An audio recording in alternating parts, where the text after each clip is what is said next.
Good morning students, welcome back in your SS class 8. Student, we have already completed our first chapter of civics, the Indian Constitution. So Indian Constitution complete करने के बाद we are on our second chapter, that is understanding the secularism, and this is the part first of this chapter. और इस chapter के अंदर हम secularism जो कि Indian Constitution की key feature थी उसके बारे में discuss करेंगे. So first of all, we will discuss about the contents which we will cover in this chapter. The first thing, introduction, means हम इस chapter में सबसे पहले आपको secularism की introduction देंगे कि what do you think about the secularism, and after the introduction we will discuss about the meaning of the secularism. Means इसकी फीचर जो कि हमने फर्स्ट चैप्टर में इंडियन कॉन्स्टिट्यूशन के अंदर किया था कि India is a secular country, तो इस सेकुलरिज्म की डेफिनेशन क्या है, what do you think about the meaning of this thing, हम इसको समझेंगे. After that we will discuss about the importance of the separation of religion from the state. Here state means the country. Now student, secularism के meaning को समझने के बाद we will discuss about the importance, the separation between religion and the state. Means state को religion से कैसे अलग रखना चाहिए, इसकी importance को समझेंगे. And after then we will discuss about the Indian secularism. Means India एक सेकुलर कंट्री है, तो इंडिया किस प्रकार का सेकुलर कंट्री है, how much we have given या constitution have given the freedom of religion to its citizen, तो इन सब चीजों के बारे में डिस्कस करेंगे. And at the last of this chapter we will discuss about the comparison with other countries. Means Indian secularism को कंपेयर करेंगे अदर कंट्रीज के साथ. तो इस तरीके से ये टॉपिक्स जो है हम इस चैप्टर के अंदर टोटली कवर करने जा रहे हैं. So students, first of all we will imagine the religious freedom in India with any known secular country. Means हम यहाँ पर क्या करेंगे, इंडिया के अंदर जो रिलीजियस फ्रीडम इंडिया के सिटीजन्स को मिली है उसको हम कंपेयर करेंगे any other non secular country. तो इसके लिए कुछ एग्जांपल्स देख लेते हैं. The first example which I will give you here, juice in Germany during the Hitler. Means हमें हिटलर के टाइम पीरियड में, जिस वक्त हिटलर का जर्मनी के ऊपर अधिकार था, तो उस वक्त वहां पर जो जूस थे उनके साथ किस प्रकार का व्यवहार किया गया. And this is the time of the second world war. At that time Jews were mass killed. Means mass killing were there of Jews. वहां पर हजारों की संख्या में जूस को मारा गया, उनको कंसंट्रेशन कैंप में भेजा गया जिसके अंदर उनको मार दिया गया, इवन गैस चैम्बर्स के अंदर डिपोर्ट किया गया और वहां पर मारा गया. तो during the time period of Hitler and Germany juice were mass killed. Means उनकी मास किलिंग वहां पर देखने को मिली. सेकंड आपको मैं यहां पर एग्जांपल देता हूं, वो एग्जांपल है आपका इजराइल. इजराइल के अंदर मुस्लिम एंड क्रिश्चियन माइनॉरिटीज के साथ वैसा ही किया गया जैसा कि जूस के साथ जर्मनी ने किया. इजराइल एक जेविश कंट्री है, वहां पर जूस रहते हैं, उनका डोमिनेंस है, तो उन्होंने वैसा ही काम किया जैसा कि उनके साथ जर्मनी में किया गया.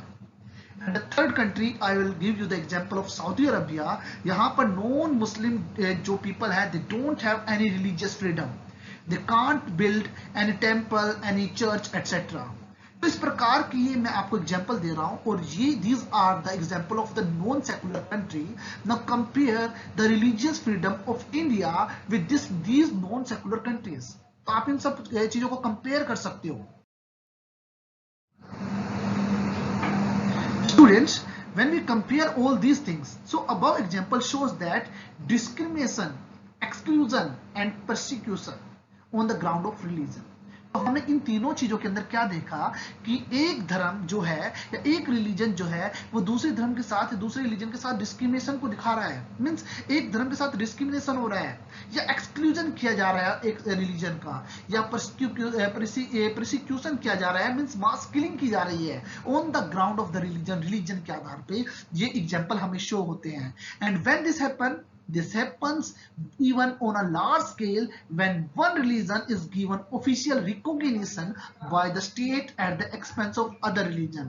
Means इस प्रकार की सिचुएशन कब क्रिएट होती है, जब एक धर्म को ऑफिशियली रिकॉग्निशन मिल जाती है by the state, means by the country over the other religion. जब एक कंट्री किसी रिलीजन को अपना ऑफिशियल रिलीजन घोषित कर देती है, डिक्लेयर कर देती है और दूसरे धर्मों के साथ डिस्क्रिमिनेशन करना शुरू कर देती है, इस प्रकार की सिचुएशन उन देशों के अंदर होती है, उन कंट्रीज के अंदर होती है. नाउ सेकुलरिज्म का मतलब होता है religious neutrality, means religious manner से न्यूट्रल हो जाना. and it is the most important thing to stop this type of discrimination. अगर आपको discrimination खत्म करना है, so religious neutrality compulsory है. Country should be secular so that this type of discrimination, exclusion and persecution on the ground of religion can be stopped and can be removed. इन सब चीजों के लिए हो सकता है. So students, this is the introduction of the chapter. Now we will discuss about the meaning of the secularism. Student, अगर मैं secularism की बात करता हूं तो the first basic question is what is secularism. तो आपके पास यहां पर 1 मार्क्स क्वेश्चन आ सकते हैं. So recall the story of the key feature of the Indian constitution, जहां पर आपको इंडियन कॉन्स्टिट्यूशन की फीचर्स के बारे में डिस्कस किया गया था. वहां पर आपको बताया गया था religion should be separate from the state. It means religion should not be basis of the country government. Religion नहीं होना चाहिए किसी भी कंट्री का कि गवर्नमेंट का. अब रीजन इसके पीछे क्या दिया गया है. शुरुआती दौर में अगर मैं बात करता हूं, our society is a theocratic society. अब थ्योक्रेटिक सोसाइटी क्या होती थी. इस सोसाइटी के अंदर जब गवर्नमेंट के अंदर पार्टिसिपेशन की बात की जाती थी या डिसीजन मेकिंग की बात की जाती थी, तो the advice of the priest भी ली जाती थी. मीन्स धर्म के आधार पर, धर्म रीति रिवाज के आधार पे, किसी धर्म के आधार पे गवर्नमेंट का सिस्टम क्रिएट किया जाता था. And in this type of system discrimination जो होता था वो दूसरी जो धर्म है उनके साथ हो जाता था. मान लीजिए अगर पुराने टाइम में आप बात कर सकते हो, जिस वक्त यहाँ पर मुगल एम्पायर था, तो मुगल एम्पायर के दौरान में जो मुगल एम्परर थे, they discuss with the religious guru and you can say religious leader and you can say priest and padri and you can say qazi. तो उनसे वो हमेशा क्या करते थे, उनसे वो सजेशन लिया करते थे, जिसकी वजह से क्या होता था, केवल एक धर्म जो है उसको ही मौका मिलता था आगे जाने का, और जो दूसरे धर्म थे उनके साथ डिस्क्रिमिनेशन होता था. जजिया कर लगाया गया था at the time of the Mughal empire. तो उस समय में जजिया कर क्या था, अगर कोई भी हिंदू पर्सन अगर अपने रिलीजियस जो प्लेसेस हैं उनके वहां पर उनकी तीर्थ यात्रा करने के लिए जाता है तो उसे टैक्स पे करना पड़ता था. तो शुरुआती दौर में थियोक्रेटिक सोसाइटी थी. अब इस थियोक्रेटिक सोसाइटी के अंदर क्या सिचुएशन क्रिएट हो गई कि जो दूसरे धर्म उनके साथ हमेशा डिस्क्रिमिनेशन की सिचुएशन क्रिएट हो गई थी. तो इस वजह से ये धारणा जो थी वो चेंज की गई. देन उसके बाद जब कॉन्स्टिट्यूशन बना तो कॉन्स्टिट्यूशन के अंदर कुछ फंडामेंटल राइट प्रोवाइड किए गए, एंड उन राइट्स में से एक बेसिक राइट है आपका right to freedom of religion, जिसके अनुसार एक व्यक्ति अपने रिलीजन को किसी भी तरीके से फ्रीली मूव कर सकता है, या आप कह सकते हैं अपने रिलीजन के अकॉर्डिंग काम कर सकते हैं. The Constitution provides individuals the freedom to live by their religion, belief and practices as they want. Means जहां पर एक व्यक्ति के पास अधिकार है कि वो अपने धर्म के अनुसार पूजा पाठ कर सकता है, उसके अनुसार प्रचार प्रसार कर सकता है, वो अपने रिलीजियस बिलीफ को प्रमोट कर सकता है. तो ये फंडामेंटल राइट जो था वो हमारी इंडियन गवर्नमेंट ने हमारे सिटीजन्स को प्रोवाइड किया, जिसकी वजह से उनको क्या हुआ, रिलीजियस फ्रीडम प्राप्त की गई. So India has adopted this feature. It means India has become a secular country. जिस वक्त इंडिया ने इस प्रकार की चीजों को अपनाया. Now students, what is your idea of the religious tolerance. अब आपका क्वेश्चन यहां पर आता है. जब स्टूडेंट से ये क्वेश्चन पूछा गया कि what is your idea of religious tolerance, तो let's think about the religious tolerance according to the students. उनको देखते हैं. सो स्टूडेंट से जब क्वेश्चन पूछा गया तो students has given this type of images. उन्होंने इस प्रकार की इमेज क्रिएट की गई. तो इस इमेज में हमें शो किया गया कि किस प्रकार से जो चारों धर्म है उनको शो किया गया और रिलीजियस ब्रदरहुड को इंडिकेट किया गया. सेकेंड थिंग, एक ग्लोब बना दिया गया और उस ग्लोब के चारों तरफ क्या दे दिया गया, ग्लोब के चारों तरफ जो सिटीजन्स हैं जो कि अलग अलग रिलीजन को फॉलो करते हैं उन सब चीजों को डिस्कस किया गया. सो इस प्रकार से स्टूडेंट्स का आंसर आया. So this drawing shows some of the value and the ideas of the students about the religious tolerance. जो स्टूडेंट की रिलीजियस टॉलरेंस से रिलेटेड जो थिंग्स थी या आप कह सकते हो उनकी जो विचार थे, उन सब चीजों को इन चीजों के माध्यम से एक्सप्रेस किया गया. आप स्टूडेंट्स का ये व्यूज था. Now students, we will discuss about the importance of the separation of religion from the state. Student, secularism का आपको मीनिंग क्लियर ही हो चुका है. जिस वक्त आपने कंपैरिजन किया था one non secular country with the religious freedom of India, तो उसके माध्यम से आपको पता ही चल गया होगा कि आप कह सकते हो कि जो सेकुलरिज्म है या कंट्री शुड बी सेकुलर या रिलीजियस टॉलरेंस होनी चाहिए वो कितनी इंपॉर्टेंट है। तो सेकुलर जो सेकुलरिज्म है उसका मतलब है द स्टेट या the country does not have any official religion. State को हर एक धर्म को मौका देना चाहिए, हर एक धर्म को रिलीजियस फ्रीडम प्रोवाइड करनी चाहिए to prosper and to develop and to be grown, means उसे ग्रोथ करने का अधिकार मिलना चाहिए। Now student, we will discuss now the importance of the separation religion from the state. Means धर्म को देश या गवर्नमेंट से अलग करने का बेनिफिट क्या है, उन सब चीजों को डिस्कस करेंगे। So let's understand the concept of here. The separation between the religion and the state power, it is required for a country to function democratically. ये मोस्ट इंपोर्टेंट चीज है। अगर आपको देश को डेमोक्रेटिक मैनर से चलाना है तो धर्म और स्टेट मीन्स गवर्नमेंट इन दोनों को अलग कर देना चाहिए। इसके माध्यम से डेमोक्रेटिक मैनर से देश की गवर्नमेंट चलेगी। इस प्रकार से चलेगी, एक ऐसा देश जहां पर some religious groups are in majority and some religious group are in minority, और मेजॉरिटी हमेशा माइनॉरिटी को दबाने की कोशिश करती है। So if majority religion got an access to power, then it may use the power and the resources of the state to discriminate against the minority religion. वो अपनी पावर का मिसयूज करेगी जिसके माध्यम से माइनॉरिटी को दबाने की कोशिश करेगी, उसका डिस्क्रिमिनेशन करेगी। तो इस वजह से हमेशा प्रॉब्लम क्रिएट होती है। So to function in a democratic manner, government should be, the state should be free of the या separate from the religion. वो रिलीजन से बिल्कुल सेपरेट होना चाहिए, उसके से बिल्कुल स्वतंत्र होना चाहिए।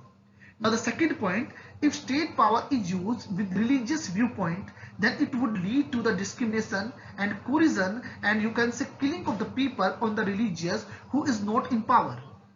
अगर कभी भी किसी रिलीजियस मेजॉरिटी को डोमिनेंस मिल जाता है तो वो हमेशा क्या करेगी, डिस्क्रिमिनेशन करेगी। हमेशा क्या करेगी, वो हमेशा उसको दबाने की कोशिश करेगी। और कई बार तो सिचुएशन ऐसी भी क्रिएट हो सकती है कि धर्म के आधार पे माइनॉरिटी, जो कि माइनॉरिटीज ग्रुप है, उनके धर्म के आधार पे झगड़े होंगे और उनके अंदर मास किलिंग भी देखने को मिलेगी। तो इस प्रकार की सिचुएशन भी क्रिएट हो सकती है। So it is important to separate the state and religion. ये दो पॉइंट हो चुके हैं। अब फर्दर आगे पॉइंट्स जो हैं वो डिस्कस करते हैं। Now student, the third point, separation also helps to protect the freedom of individual. ये मोस्ट इंपोर्टेंट है। ये इंडिविजुअल व्यक्ति मीन्स एक व्यक्ति को की स्वतंत्रता के लिए हेल्पफुल होते हैं। Individual may wish to exist their religion, embrace other religion or want to interpret religious teaching differently. इससे अधिकार मिल जाता है एक व्यक्ति को कि वो अपने धर्म के अंदर रहना चाहता है या धर्म को छोड़ना चाहता है, या दूसरा अपने धर्म के अनुसार पूजा पाठ करना चाहता है या नहीं करना चाहता है, जो अपनी रिलीजियस टीचिंग को किस प्रकार से इंटरप्रेट करना चाहता है। इस ऊपर वाली फीचर के माध्यम से उसको ये सब अधिकार मिल जाते हैं और उनके अकॉर्डिंग काम करते हैं। एग्जाम्पल, इफ हिंदू और मुस्लिम, मैं यहाँ पर दोनों के एग्जाम्पल दूंगा आपको। इफ हिंदू और Muslim want to change the religion, और रिलीजन चेंज क्यों करना चाहता है, क्योंकि उसके पास रीजन है। हिंदू धर्म में एक समय ऐसा था कि वहां पर अनटचेबिलिटी जैसे सोशल इविल थी, और मुस्लिम धर्म के अंदर ट्रिपल तलाक, 3 तलाक वाला मुद्दा था। तो इन मुद्दों के आधार पे हिंदू चाहता है कि वो हिंदू धर्म को छोड़कर दूसरे धर्म में जाना चाहता है, और मुस्लिम चाहता है कि वो मुस्लिम धर्म को छोड़कर दूसरे धर्म में जाना चाहता है।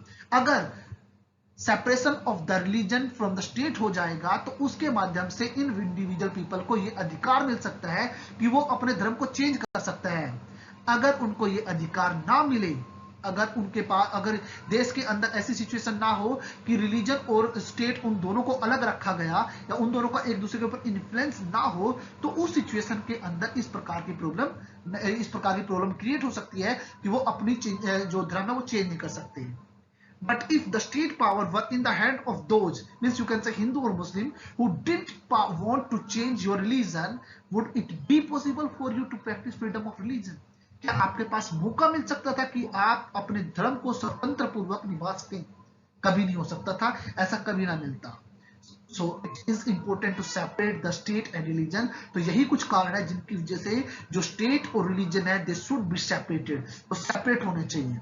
इस प्रकार से स्टूडेंट, मैंने आपको यहाँ पर 3 पॉइंट बताए हैं कि what are the importance of the separation of religion from the state, and ये आपका, आप कह सकते हो, क्वेश्चन जो है एक इंपॉर्टेंट क्वेश्चन बन जाता है। और स्टूडेंट्स, जो ऊपर ये मैंने पॉइंट डिस्कस किया है, तो मैं आपको एक अच्छा एग्जांपल देता हूं।